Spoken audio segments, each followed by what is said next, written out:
রবিবার স্বাধীনতা সংগ্রামী প্রীতিলতা ওয়েদ্দারের শহীদান দিবস পালন করা হয় এআইডিএসও, এআইডিওয়াই ও এআইএমএসএস এর যৌথ উদ্যোগে।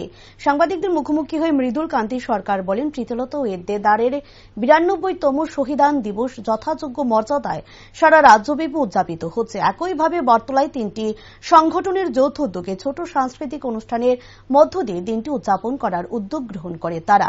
দেখা যাচ্ছে বর্তমান যুব সমাজ ধীরে ধীরে নেশায় আসক্ত হয়ে পড়ছে, তাই তিনি আহ্বান রাখেন সকলে যেন এগিয়ে এসে আগামী যুব সমাজকে নেশার কবল থেকে মুক্ত করার জন্য। আজ স্বাধীনতা আন্দোলনের বীর শহীদ প্রীতিলতা ওয়েদ্দারের 92তম শহীদ দিবস। আমরা এই দিনটি যথাযোগ্য মর্যাদায় এআইডিএসও, এআইএমএসএস এবং এআইডিআইওর যৌথ উদ্যোগে সারা রাজ্যব্যাপী উদযাপিত হচ্ছে। তারই কর্মসূচির অঙ্গ হিসাবে আজকে বটতলায় আমরা এখানে বেদি স্থাপন করে ওনার প্রতিকৃতিতে পুষ্পার্ঘ্য অর্পণের মাধ্যমে এবং ছোট্ট একটা সাংস্কৃতিক অনুষ্ঠানের মাধ্যমে ওনার প্রতি আমরা শ্রদ্ধা নিবেদনের জন্য এখানে উপস্থিত হয়েছি।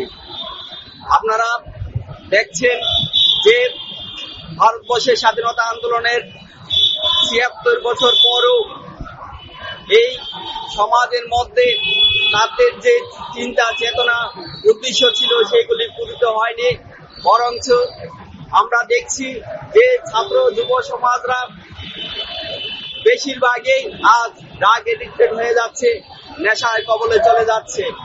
আমরা আজকে এই অনুষ্ঠানে দাঁড়িয়ে আপনাদের মাধ্যমে সমস্ত স্তরের জনসাধারণ থেকে শুরু করে সরকারের কাছে আমরা এপিল করব যে এই ছাত্র সমাজকে, যুব সমাজকে নেশা মুক্ত করার জন্য, ড্রাগ এডিক্টেড থেকে মুক্ত করার জন্য সবাই এগিয়ে আসতে হবে।